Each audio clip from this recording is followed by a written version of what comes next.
अभी हमने कुछ जीवों में श्वसन अंग और विधि के नाम के बारे में जाना। अब कुछ में प्रोसेस कैसे होती है उसको समझने का प्रयास करते हैं। तो सबसे पहले हम देखते हैं प्लाज्मा झिल्ली के द्वारा गैसीय आदान प्रदान कैसे होता है। तो हमने जैसे बात की थी, प्रोटिस्ट हैं, बैक्टीरिया हैं, स्पंज है, पॉरीफेरेंस हैं, सिलेंट्रेट्स हैं, या ऐसे तरह के जो लोअर ऑर्गेनिज्म है उसमें प्लाज्मा झिल्ली के द्वारा कैसे गैसीय आदान प्रदान होता है। तो सबसे पहले देखें, ये सारे जो जीव हमने जिनकी बात की, ये सारे कैसे हैं?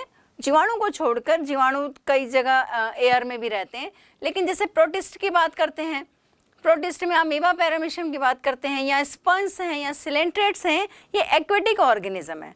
तो एक्वेटिक ऑर्गेनिज्म होने के कारण ये ऑक्सीजन कहाँ से लेंगे? जो जल में घुली हुई ऑक्सीजन है उसका उपयोग करते हैं। तो हम एक अमीबा के उदाहरण के द्वारा समझते हैं। अमीबा में आप जैसे देख रहे हो कि ये पानी में है, पानी का ये जीव है, तो पानी में घुली हुई ऑक्सीजन जो है, जो उसकी झिल्ली है, प्लाज्मा झिल्ली जो है, उसके जरिए जो है वो ऑक्सीजन क्या होगी? विसरित होगी। क्यों होगी?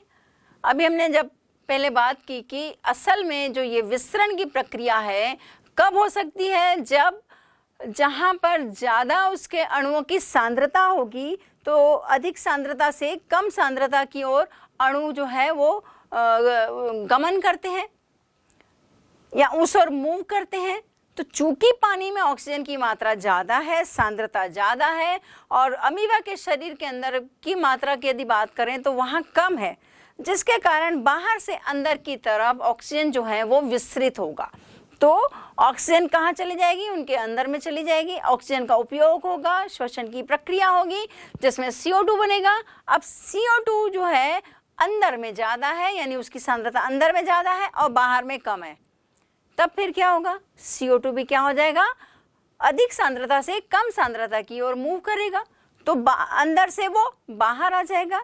इस तरीके से ये गैसीय आदान प्रदान के जरिए ये श्वसन की प्रक्रिया इनमें संपन्न होती है। एक और उदाहरण ले लेते हैं हम पॉरीफेरा का, जिसमें स्पंज की हम बात करते हैं। स्पंज आपको याद होगा, इनका जो बॉडी है जिसमें छोटे छोटे छिद्र होते हैं जिसको ऑस्टिया कहते हैं, और ऊपर में एक बड़ा छिद्र होता है जिसको ऑस्क्यूलम कहते हैं। तो छिद्रों के जरिए से पानी प्रवेश करता है और ऑस्क्यूलम के जरिए से बाहर निकलता है। तो छोटे छोटे ऑस्टिया के जरिए ही पानी एंटर कर रहा है, तो पानी में घुली हुई ऑक्सीजन भी वो एंटर करती है, प्रवेश करती है। अब अंदर में जब ऑक्सीजन आ गई तो उसकी प्रक्रिया होगी, यानी ऑक्सीडेशन की प्रक्रिया होगी, और उसमें फिर जो CO2 बनती है वो CO2 ऑस्क्यूलम के द्वारा, जब वो पानी बाहर निकल रहा है ऑस्क्यूलम के द्वारा, तो वो बाहर हो जाती है। ऐसे ही यदि हम हाइड्रा को देखते हैं, हाइड्रा में कोई विशिष्ट अंग नहीं होता है। इसकी जो सामान्य सतह है, यानी जो प्लाज्मा झिल्ली है, इसी के द्वारा ही गैसीय आदान प्रदान होता है, क्योंकि ये पानी में रहते हैं। तो पानी में घुली हुई ऑक्सीजन इनके शरीर के सतह के द्वारा, उसमें छिद्र होते हैं जिसके द्वारा ये अंदर प्रवेश करती है, और अंदर में जो प्रक्रिया हो रही है वहाँ CO2 बनती है, और CO2 ही उनके छिद्रों से वो बाहर निकलती है। तो ये कुछ ऑर्गेनिज्म में हमने प्लाज्मा झिल्ली के द्वारा कैसे गैसीय आदान प्रदान हो रहा है उसकी बात की। अब हम बात करते हैं शारीरिक सतह के द्वारा, यानी त्वचीय श्वसन कैसे होता है। तो हमने पीछे टेबल में जैसे देखा था कि हेलमिंथेस हैं या एनेलिड्स हैं। एनेलिड्स में अर्थवर्म आते हैं, केचुआ आता है, जोंक आता है, यानी लीच। इनमें जो है त्वचीय श्वसन होता है। अब त्वचीय श्वसन का क्या मतलब है? त्वचा के द्वारा श्वसन की प्रक्रिया संपन्न होना, यानी गैसीय आदान प्रदान होना। यहाँ पर हम जो बात कर रहे हैं वो गैसीय आदान प्रदान की बात कर रहे हैं। श्वसन की प्रक्रिया जो होती है, जिसमें ऑक्सीकरण की प्रक्रिया होती है, वो कोशिकाओं के अंदर होती है, वो ऊतकों में होती है, कोशिकाओं के अंदर होती है, जहाँ पर CO2 और H2O बनता है और ऊर्जा मुक्त होती है। लेकिन अभी जो हम बात कर रहे हैं ये गैसों के आदान प्रदान की बात कर रहे हैं, कि जिसमें अंगों, कौन से अंग शामिल हैं और कैसे जो है ऑक्सीजन अंदर आ रही है और CO2 बाहर जा रही है। तो त्वचीय श्वसन में क्या होता है कि त्वचीय श्वसन में बहुत सारे त्वचा में ब्लड कैपिलरीज का जाल होता है, और ये त्वचा हमेशा नम रहती है, मॉइस्ट रहती है। कभी आपने केचुआ को पकड़ने की कोशिश की होगी तो वो फिसलता है, क्योंकि उसकी त्वचा नम रहती है, मॉइस्ट रहती है। अब मॉइस्ट, हमने पहले भी बात की थी कि ये श्वसनी सतह को मॉइस्ट होना बहुत ज़रूरी है। तो इनका, क्योंकि त्वची श्वसन होता है इसलिए ये मॉइस्ट होती हैं। तो मॉइस्ट होने के कारण जो बाहर की जो ऑक्सीजन है वो इनमें घुल जाती है। अब जब घुल गई तो फिर ब्लड के ज़रिए ये जो शरीर के और अंग हैं वहाँ त्वचा जो टिश्यूज़ हैं या कोशिकाएं हैं वहाँ तक पहुँचती है। वहाँ पर वो CO2 बनेगा और CO2 फिर प्लाज्मा के ज़रिए त्वचा में वापस लाया जाता है जहाँ पर म्यूकस ग्लैंड है, और फिर यहाँ से ये CO2 जो है वो बाहर कर दिया जाता है, एक्सहेल कर दिया जाता है या त्याग दिया जाता है। तो ये हो गया त्वची श्वसन। अब हम बात करते हैं स्पेशली ट्रैकियल रेस्पिरेशन के जो इंसेक्ट्स में होते हैं, यानी कीटों में इस तरीके के होता है, कॉकरोचेस हैं, बिच्छू हैं इस तरीके के, उनमें ये, या फ्लाइस हैं उनमें इस तरीके का श्वसन होता है। तो ट्रैकियल मतलब श्वास नाल स्पेशल उनका ये विशिष्ट अंग है। इसमें जो है स्पाइरिकल, यानी ये जो ट्रैकिया है इसमें स्पाइरिकल होता है, छिद्र होता है, और उससे जुड़ा हुआ एयर सैक्स होता है, यानी कि कहना चाहिए कोस्ट होता है, चैम्बर होता है। तो इसमें जैसे ही बाहर की हवा एंटर करती है स्पाइरिकल के थ्रू, तो वैसे ही छिद्रों के जरिए प्रवेश करती है। अंदर में चैम्बर है, कोस्ट है, वहाँ जाती है और फिर वहाँ से सब जगह फैलती है, यानी सब जगह पहुँचती है। फिर वहाँ पर जो CO2 बनी वापस एयर सैक्स में आती है, फिर वहाँ से वो स्पाइरिकल के थ्रू आउट होती है। तो इस तरीके से ट्रैकिया के द्वारा इनमें ये श्वसन होता है। फिर हम बात करते हैं गिल्स की। ये भी स्पेशल अंग है जो फिशेस में होता है। एक्वेटिक जो फिशेस हैं उनमें ये इस तरीके का गिल्स के द्वारा रेस्पिरेशन होता है। तो ये भी गिल्स जो है, गलफड़े जो है स्पेशली इस तरीके से अरेंज रहते हैं कि जिसमें पानी जब वो फ्लो में ऑक्सीजन घुली हुई जो ऑक्सीजन है पानी में वो एंटर करती है, वहाँ पर वो ऑक्सीजन गिल्स के द्वारा फिर शरीर के अंदर पहुँच जाती है और फिर वहाँ पर जो CO2 बनी वापस यहाँ गिल्स में आती है और फिर उसको शरीर से बाहर निकाल देते हैं। फिर हम बात करते हैं लंग्स की। तो लंग्स जो रेप्टाइल्स, एविस और मैमल्स, ये तीन जो बड़े हायर कॉर्डेट्स हैं उनका ये विशिष्ट अंग है। फेफड़े जिनमें फेफड़ों के द्वारा ही श्वसन होता है।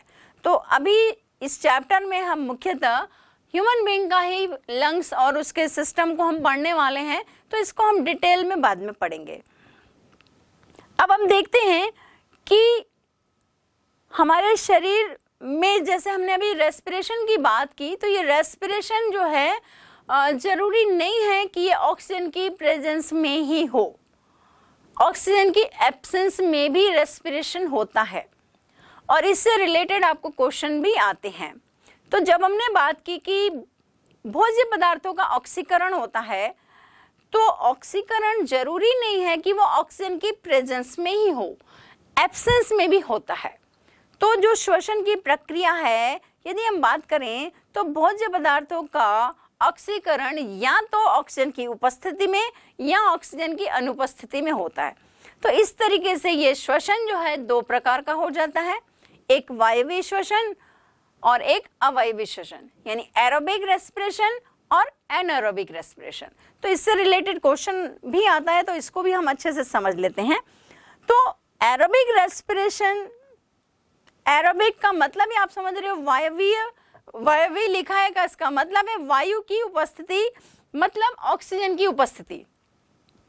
तो ऑक्सीजन की उपस्थिति में होने वाला ये जो श्वसन है वो वायवीय श्वसन, जो पूर्ण ऑक्सीडेशन होता है, कंप्लीट ऑक्सीडेशन की प्रोसेस होती है।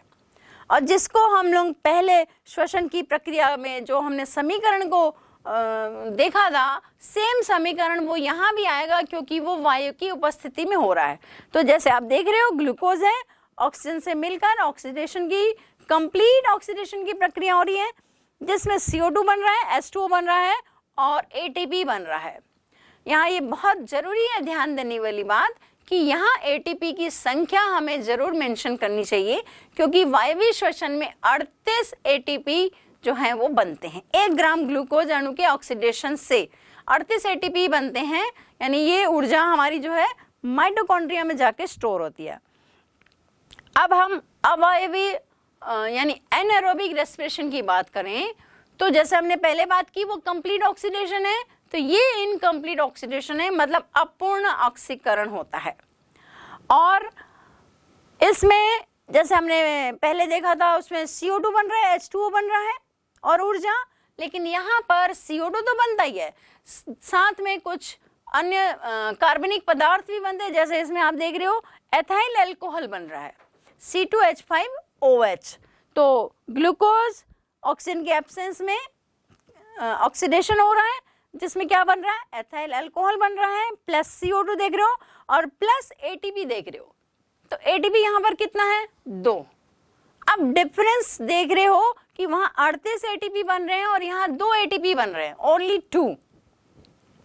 तो ये जो है अवायवी रेस्पिरेशन जो है या एनारोबिक रेस्पिरेशन जो है, ये बैक्टीरिया या यीस्ट ऐसे लोअर ऑर्गेनिज्म में होता है, अवायवी श्वसन होता है।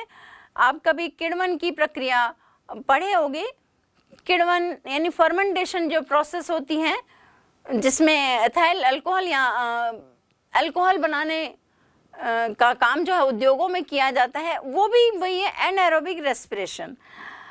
अब ये एनारोबिक रेस्पिरेशन क्या हमारे शरीर में भी होता है? बिल्कुल, हमारे शरीर में भी ये, जैसे हमने अभी बात की, ये यीस्ट बैक्टीरिया में हो रहा है, लेकिन हमारे शरीर में भी ये अवायवी श्वसन होता है, लेकिन कब और कहाँ पर, ये जरूर हमें समझने की बात है। आप याद करिए, कभी बहुत ज़्यादा काम करना पड़ जाता है, या आपने जोश में आकर एक्सरसाइज कर ली, कभी आप 10 मिनट करते थे, आज आपने सोचा कि मेरा दोस्त आधा घंटा करता है, चलो मैं भी आज आधा घंटा कर लेता हूँ। या आपको मम्मी ने बहुत ज़्यादा काम दिया करने को, तो आप वो 3 घंटे लगातार करते रहे, तो क्या फील करते हैं, क्या महसूस करते हैं? आप महसूस करते हैं कि आपके पैरों में, हाथ में दर्द होने लगता है, दर्द यानी पेन होता है। तो फिर ये पेन का यानी ये दर्द का रीज़न क्या है? एक्चुअली हमें इसको बायोलॉजी की स्थिति से या बायोलॉजी के हिसाब से इसको समझने का प्रयास करना चाहिए, क्योंकि आप देखो काम कर रहे हो तो आपको ऊर्जा चाहिए। आपने 3 घंटे लगातार काम कर रहे हो, उसके लिए आपको हर काम के लिए ऊर्जा चाहिए रहती है।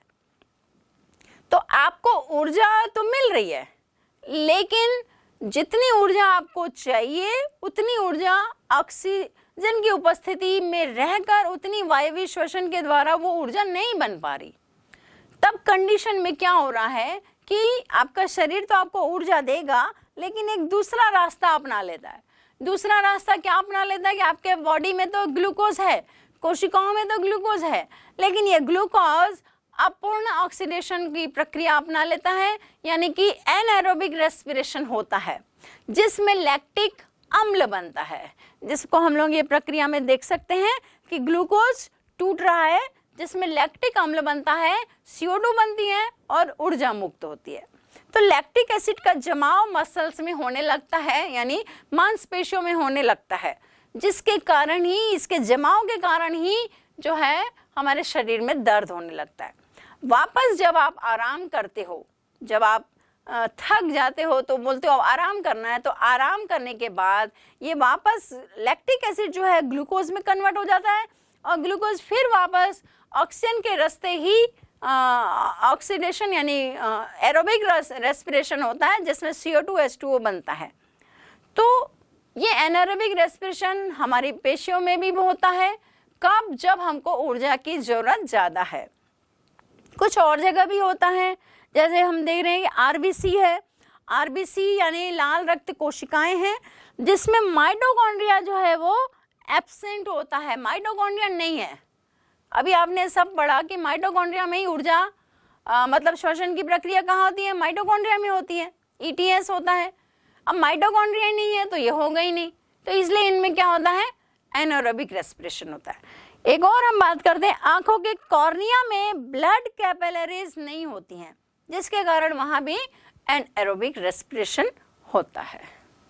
बच्चों, अब हम फेजेस ऑफ एरोबिक रेस्पिरेशन की बात करते हैं, यानी वायवी रेस्पिरेशन। अभी हमने देखा कि वायु की उपस्थिति में यानी ऑक्सीजन की उपस्थिति में होता है, तो उसके फेजेस हैं यानी अवस्थाएं हैं। तो दो अवस्थाएं हैं, पहला है बाह्य श्वसन और दूसरा है आंतरिक श्वसन। अब बाह्य श्वसन क्या है कि क्योंकि श्वसन की प्रक्रिया में प्रयुक्त गैसों के आदान प्रदान की जब प्रक्रिया होती है तो उसमें वातावरण तथा श्वसनीय सतहों का योगदान होता है। मतलब दोनों के बीच क्रिया होती है। श्वसनीय सतह जिसकी हमने बात की थी, गिल्स हो सकते हैं, त्वचा हो सकती है, या फेफड़े हो सकते हैं, ट्रैकिया हो सकता है। तो ये श्वसनीय जो सतहें हैं और वातावरण के बीच जो है गैसों का आदान प्रदान हो रहा है। ये दो स्टेप में होता है, एक है इंस्पायरेशन और दूसरा है एक्सपायरेशन। इसको हम ब्रीदिंग भी कहते हैं, यानी श्वासोच्छ्वास की प्रक्रिया भी कहते हैं। तो इंस्पायरेशन का मतलब है अंतर्ग्रहण, या जिसमें कहते हैं कि ऑक्सीजन अंदर ली जाती है, ग्रहण की जाती है। और दूसरा है एक्सपायरेशन, जिसमें CO2 छोड़ी जाती है, यानी CO2 को बाहर किया जाता है, त्याग दिया जाता है। तो ये ब्रीदिंग एक्चुअली है, श्वासोच्छ्वास की प्रक्रिया है, जिसमें निश्वसन और निश्वसन होता है, यानी इनहेलेशन और एक्सहेलेशन होता है। अब हम दूसरा देखते हैं, दूसरा फेज जो है वो इंटरनल और सेलुलर रेस्पिरेशन है। सेलुलर रेस्पिरेशन ही एक्चुअली रेस्पिरेशन कहलाता है, यानी श्वसन कहलाता है। जैसे हमने अभी बात की कि ब्रीदिंग में ऑक्सीजन अंदर आ गई, शरीर के अंदर लंग्स तक आती है। अब यहाँ से जब वो कोशिकाओं तक पहुँचती है तो कोशिकाओं में जो ऑक्सीडेशन की यानी ऑक्सीकरण की प्रक्रिया हो रही है, जिसमें कार्बन डाइऑक्साइड बन रही है, पानी बन रहा है और जिसमें ऊर्जा मुक्त हो रही है, असल में वही आंतरिक श्वसन कहलाता है, यानी इंटरनल रेस्पिरेशन कहलाता है। और इसी को सेलुलर रेस्पिरेशन भी कहते हैं। तो ये जो दो हमने बात की, एक बाह्य श्वसन की और एक आंतरिक श्वसन की, जिसमें हम पहले वाले को ब्रीदिंग कहते हैं और दूसरे को रेस्पिरेशन कहते हैं, तो असल में ये बच्चे जो हैं इसमें कंफ्यूज हो जाते हैं, यानी समझ में नहीं आता है कि ब्रीदिंग क्या है और रेस्पिरेशन क्या है। तो रेस्पिरेशन के लिए जरा हम इसको और अच्छे से गौर से समझ लेते हैं कि 3 स्टेप में पूरा होता है। पहली बात आप समझ गए, ब्रीदिंग में क्या हो रहा है, ऑक्सीजन अंदर ले रहे हैं, CO2 छोड़ रहे हैं। लेकिन सेलुलर रेस्पिरेशन में 3 स्टेप कैसे पूरे हो रहे हैं? तो पहली बात जो है, कोशिकाओं के द्वारा रक्त से ऑक्सीजन का ग्रहण। अब लंग्स तक तो ऑक्सीजन आ गई, लेकिन वो कोशिकाओं तक कैसे पहुंच रही है? रक्त के द्वारा। तो ये पहला स्टेप है सेलुलर रेस्पिरेशन का, जिसमें कोशिकाओं के द्वारा रक्त से ऑक्सीजन का ग्रहण, यानी रक्त वहां आ जाता है और कोशिकाएं उससे ऑक्सीजन जो है उसको ग्रहण करती हैं। ग्रहण का मतलब ये है कि विसरण, क्योंकि कोशिका के बाहर ऑक्सीजन की सांद्रता ज़्यादा होती है, कोशिका के अंदर कम होती है, तो वहाँ वो विसरित होकर अंदर चली जाती है। दूसरा स्टेप है ऊतक कोशिकाओं में ऑक्सीकरण की प्रक्रिया का होना, यानी जब अब ऑक्सीजन पहुँच गई तो ऑक्सीकरण की प्रक्रिया होगी। तीसरा स्टेप क्या है? ऊतकों से CO2 को दूर कर रक्त के माध्यम से होते हुए श्वसनांगों द्वारा इसे बाहर करना।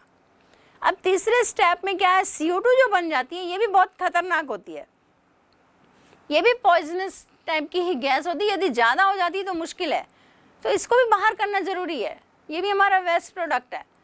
तो तीसरा स्टेप क्या है? इस CO2 को श्वसनांगों के द्वारा बाहर करना, यानी ये लंग्स तक लाई जाती हैं और लंग्स से फिर इसको, अभी हमने जैसे पहले देखा ना, एक्सहेलेशन में हम CO2 को ही बात करते हैं, तो जब तक वो लंग्स तक नहीं पहुंचेगी तब तक वो कैसे बाहर कर सकते हैं?